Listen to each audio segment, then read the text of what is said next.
I welcome you on behalf of Envol team for this series of lecture about hatchery hygiene.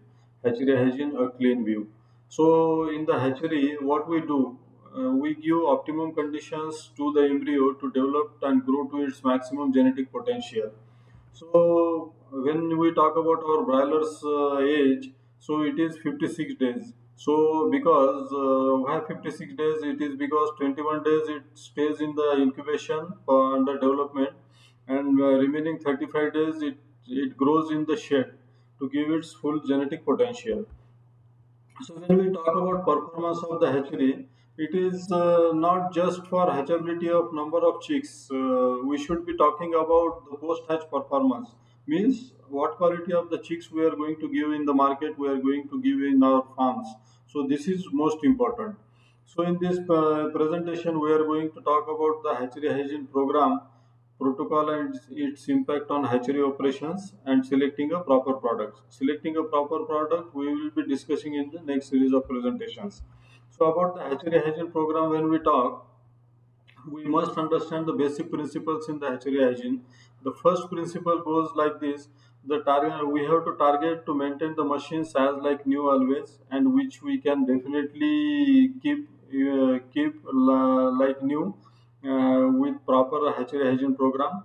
And second principle is that there should not be any noxious smell from any part of the building, including machines. And when we talk about cleaning and disinfection program, cleaning comes first and disinfection after the area is dry. Then fifth point is that say no to generic chemicals like formalin, any acids, potassium permanganate, S2O2, chlorine sources, etc. Formalin should only be used in the hatchers. And sixth principle is that maintain one-way traffic during cleaning and disinfection procedure. So when we are talking about the hatchery hygiene, the hatching eggs to chicks journey, it is mostly decided by the proper hatchery cleaning and disinfection practices, which decides the fate of the fertile eggs, what quality of the chicks you are going to produce from that particular hatchery. So there are some objectives of hatchery hygiene program. The first is that standardizing the sanitation procedure for effective hatchery sanitation to show improvement in efficacy of disinfectants after proper cleaning is done. Better hatchability, that is the utmost important point, and produce the quality chicks and increase the profitability.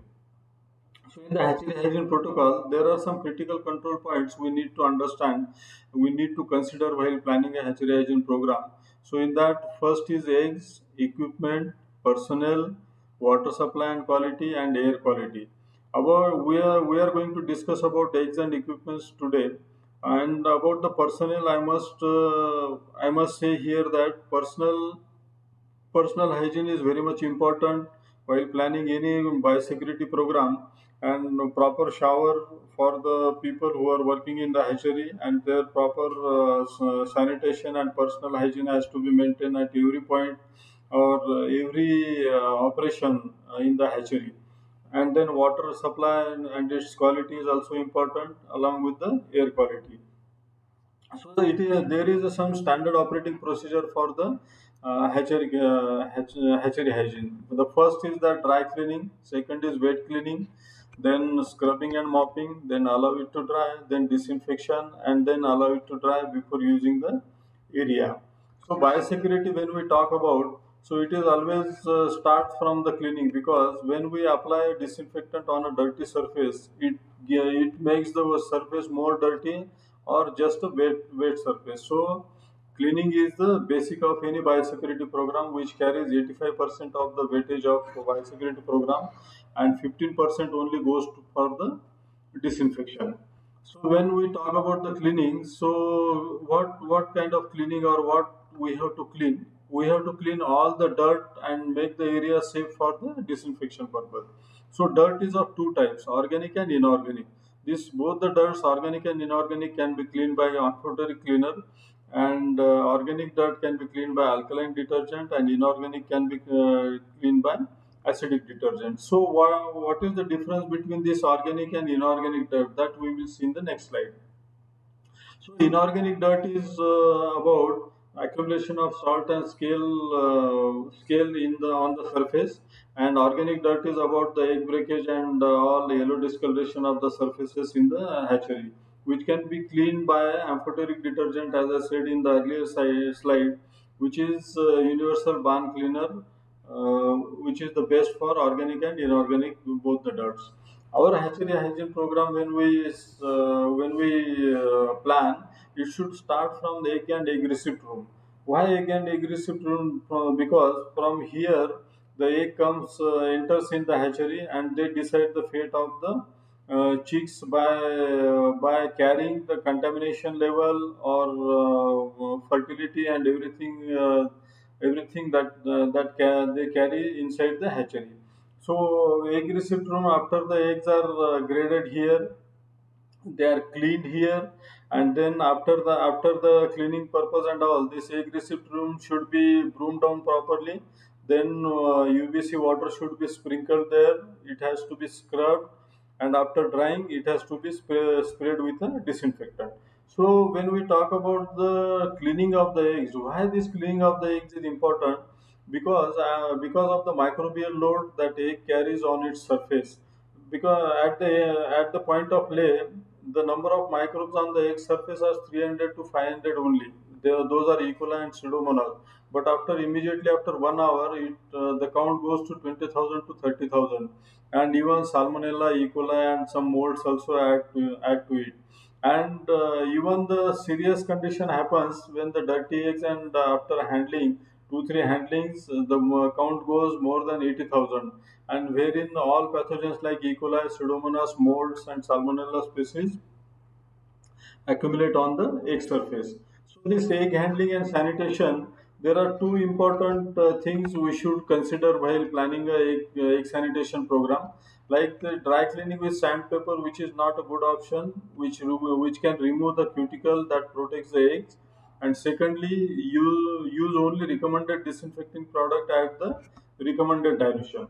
So while planning a egg cleaning program, so visibly dirty eggs and visibly clean eggs should be handled separately, and lightly hand scrub with smooth cloth to remove the dirt, the dirty eggs, and B904 at the rate of 4 ml per liter has to be used.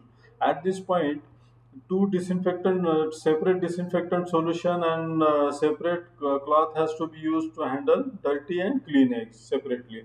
Dirty eggs, almost around one tray, 30 eggs should be cleaned with one diluted disinfectant solution, and three clean trays or 90 eggs should be cleaned with one diluted disinfectant solution.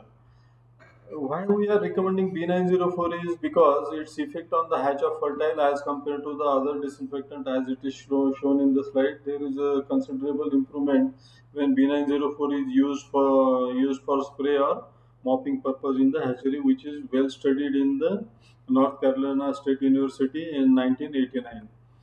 Then we'll come from aggressive room to the setters and setter halls. Setters and setter halls is a very very important area because chick spends more than 18 days here, and which is one third of its life in the setters.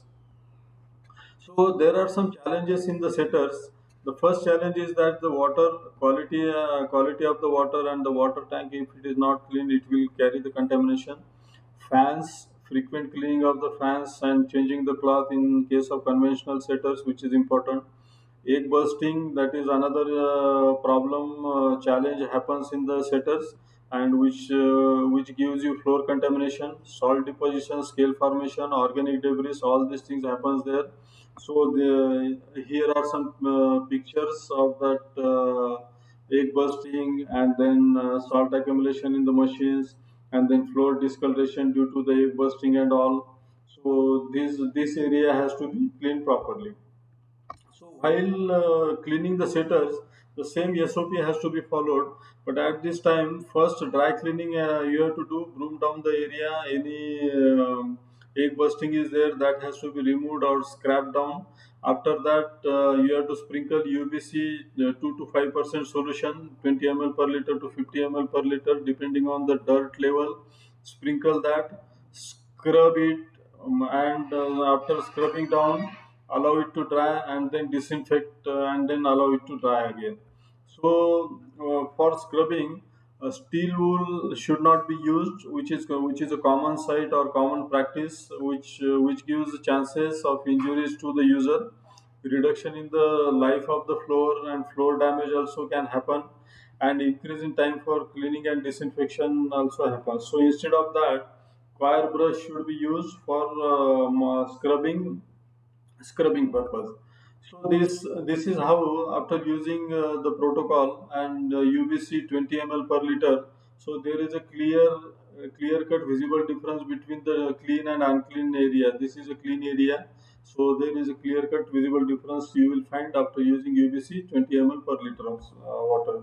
And again, such kind of areas will also be there inside the machines. This happened due to the scale formation or the hardness in the water which is sprinkled over the side walls of the machines.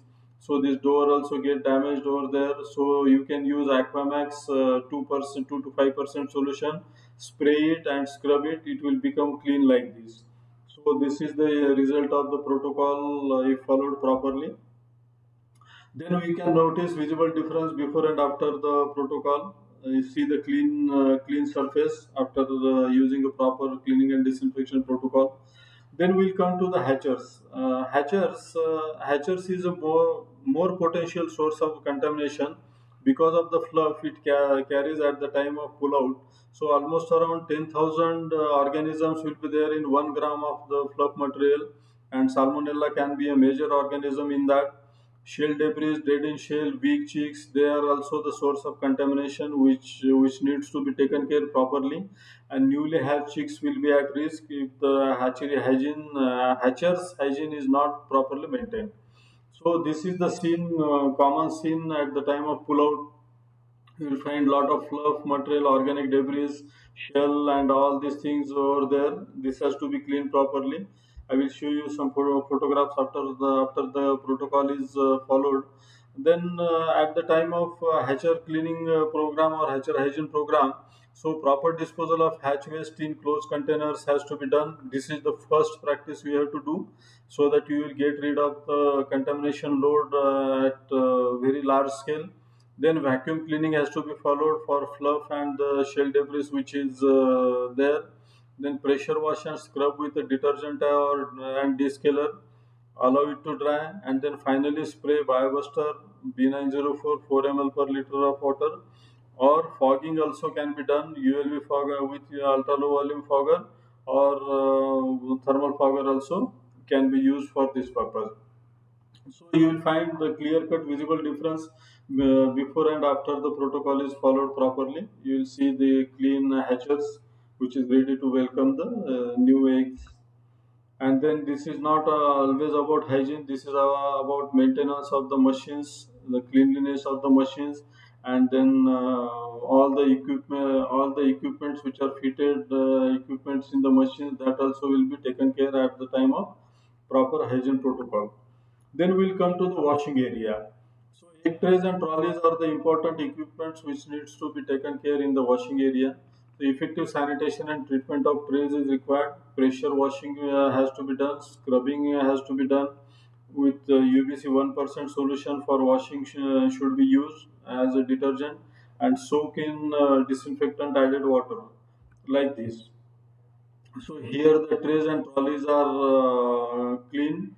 Then it will be deep in the cleaner water, then disinfectant water, and then again clean water, and then it will be loaded on the trolleys. And again, after drying off, a disinfectant, fine mist of disinfectants or ULB fogger will be used in this area with B904 or Biobuster at 5%, 5 gram per liter of water can be used at this point. So cheek holding room is another area where the heavy load of hatches will be there, and this cheek holding room will always be carrying high contamination loads because of the fluff and its accessibility to the hatcher room. And then this dust and dirt, so that will accumulate in the inlets and air inlets and outlets, that also needs to be cleaned. Then cleaning of worker hands to avoid contamination and safety of workers. This is has to be followed, and cheek boxes also need to be clean or fumigated. So this is about the chick holding room after cleaning. So this has to be well aerated and very clean, properly cleaned and washed down to welcome the new chicks. So whatever the protocol I have talked about, this protocol can be complete with only five products. So a good water sanitizer, BVCOL2 or DDAC compound of Quaterina 4, a good descaler like Aquamax, two disinfectants to be used alternatively, one quaternary ammonia compound base that is B904 and peroxygen compound Biobuster has to be used, and then one cleaner like amphoteric cleaner, universal barn cleaner, which is a perfect solution for any cleaning operation shall be used for this purpose. So this was all about I wanted to talk with you about hatchery hygiene. In case of any doubt or any protocol to be decided for your hatchery, kindly contact Venki's representative, local Venki's representative. There we will be there at your service. Thank you so much.